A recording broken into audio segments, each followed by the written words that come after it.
Hi everyone and welcome back to Splashpage. I'm Sean and as always I'm joined by Andrew and we just buzzed through the first season of The Sandman. And today what we want to do is recap kind of the bigger changes that we saw from comic to on screen in the show.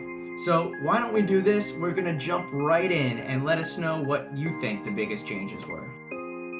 First biggest change, what do you think, Sean? What do we got? One of the things that I realized the show did, and I actually really enjoyed this change, was they made the Corinthian a larger villain. And I mean that in the sense that the Corinthian was a similar character, had the same kind of powers, the same ending, but he was really key in a small section of the comics.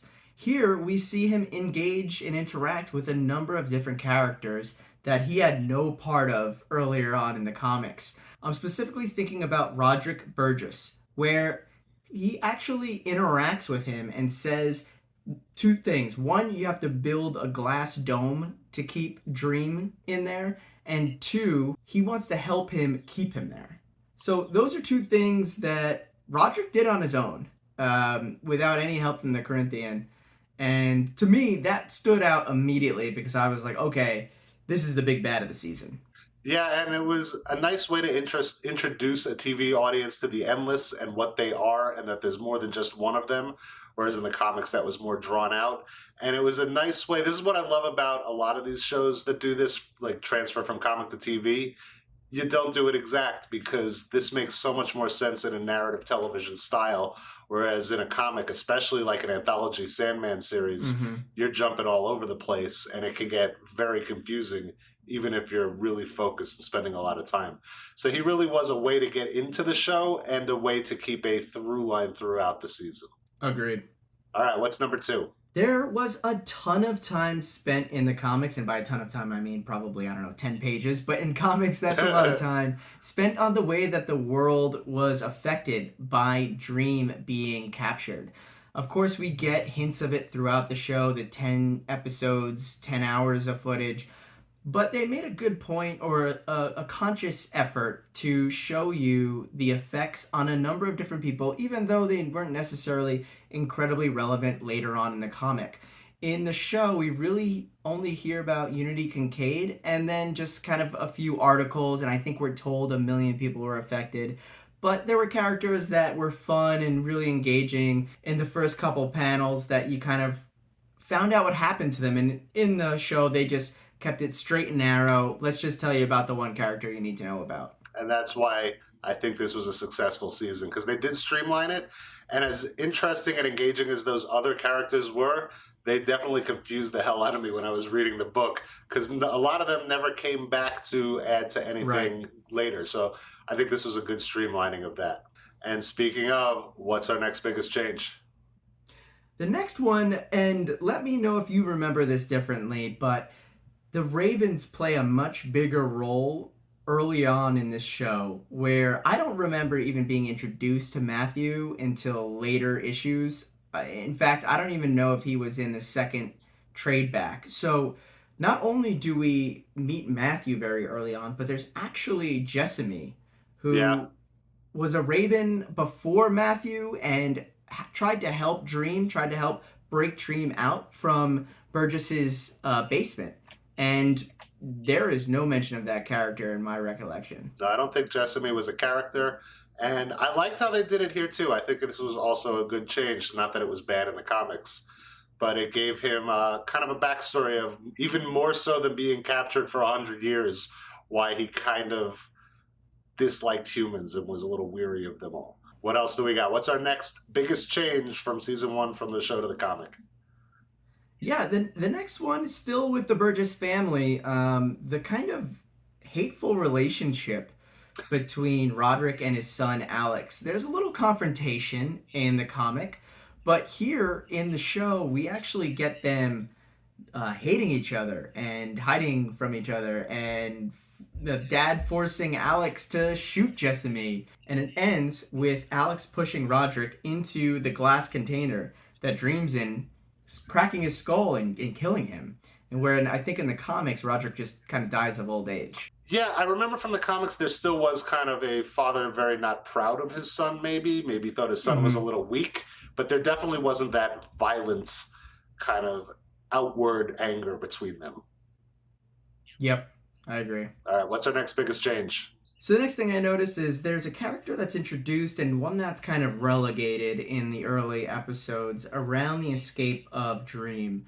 The first one is Paul, which appears to be Alex's lover, who, in my opinion, and let me know what you think, Andrew, when he's turning an elderly Alex around in his wheelchair, he kind of intentionally breaks that little barrier Uh, and kind of helps Dream escape. 100%. I think that was an intentional mess up. Yeah, he did that on purpose. He looked back, gave him kind of a wink, and set off a chain of Yeah, I didn't get events. that in the comic. No, definitely Did not. you? Definitely not. Yeah.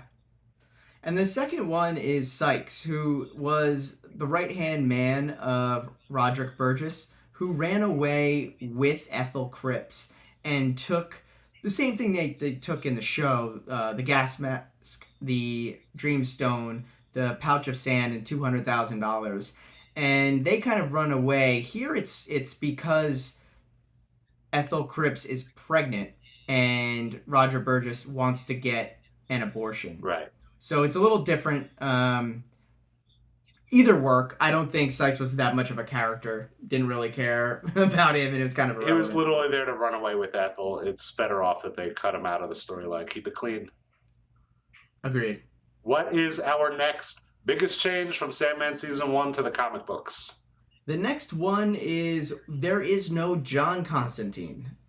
We meet the present day Joanna Constantine, who basically follows note for note what John Constantine does in the Right. comics. This is obviously a rights issue. I'm sure Warner Brothers, who did partner with Netflix to allow them to do this show, just wasn't willing to sign over the rights to a bunch of It things. definitely wasn't even Joanna Constantine. It was Joanna Constantine because they didn't even want to pronounce it the same.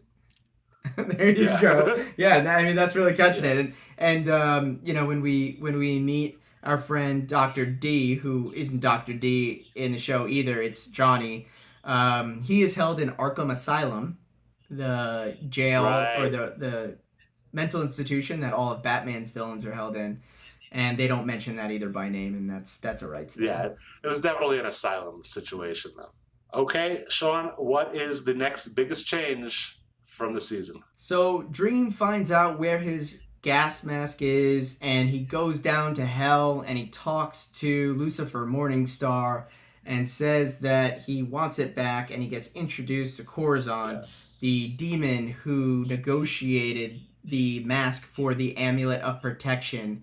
And rather than fighting Corazon directly, Corazon picks Lucifer as his champion, and Lucifer and Dream fight. And that's not how it happened in the comics. In the comics, Corazon fought Dream directly, and it was in a similar way. I actually love the way that they fought. I think it was beautifully done in the show and in the comic, but it wasn't Lucifer. It was the demon who had the gas mask. Yeah, and small change, but makes for a more dramatic scene where I will fight for myself. Oh, well, I have a champion, and my champion is Lucifer. So, yeah, it makes it more dramatic and more Right. impressive, but it was the same scene, and yeah, for television drama, good change. What's our next big change? So our next big change is one that I didn't really love. It's when Dr. D, or as he's known in the show, Johnny, is in the diner. This is one of the harder comics to read, in my opinion. It's just so dark and so violent. The thing that's the biggest change, in my opinion, is the way it's positioned in the show is that he is just forcing people to tell the truth.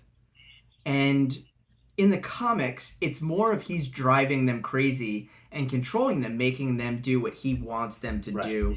And I'll just be honest, this is a crazy psychopath that has the ability to control people. We don't need him to make some kind of society is the bad guy kind of claim Yeah. here. We get that all the time. That's every single show we watch. This is a villain being evil, and it's so weird that it's like, no, you wanted to kill that guy, so you killed it. The guy didn't want to kill any guy. The guy wanted a job. Like, don't make this bigger than it had to be. They were just in a diner. It's not it's not life or death. And in the comic, it's very clear that Johnny or Dr. D is intentionally driving them I crazy. will agree with your assessment on that, but I will say this: gorgeous episode. All right, Sean. On that note, what's our next biggest change? The next one is a bit interesting. It deals with Jed and Lida. In the comic, the way that this is positioned is Jed is very much a captive to his foster family and escapes that by sleeping and going to the dream world. And in that dream world, he is not the Sandman, but in fact, kind of a Robin to a Sandman whose name actually is Hector, and Hector's wife, Lida, is in the dream with them. So what they do in the dream is he's kind of a crime fighter with the Sandman, and he's having a good time and living that way. And Lida does get pregnant, or she is pregnant in the dream. But Dream or when Morpheus comes in and kind of breaks up that dream, he kills off Hector because Hector was dead already, similar to the show, but the difference is Hector was the Right. Sandman. All right, Sean. What is our last biggest change?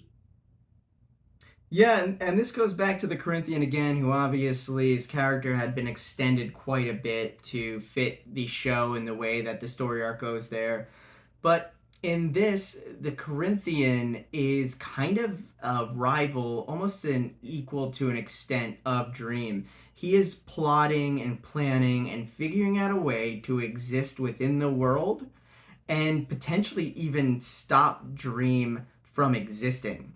In the comic, he is a nightmare that escaped, and he's just living his Yeah. best life. And he's doing that with his eyes being teeth, eating people's eyes. He goes to the convention, he's doing his little speech. Dream walks in, and he's like, Dream, you're not all that. And Dream's like, yes, I am, and dusts him. Here, he has the whole plot about using the vortex to stay alive. He stabs Dream in the hand and makes Dream bleed.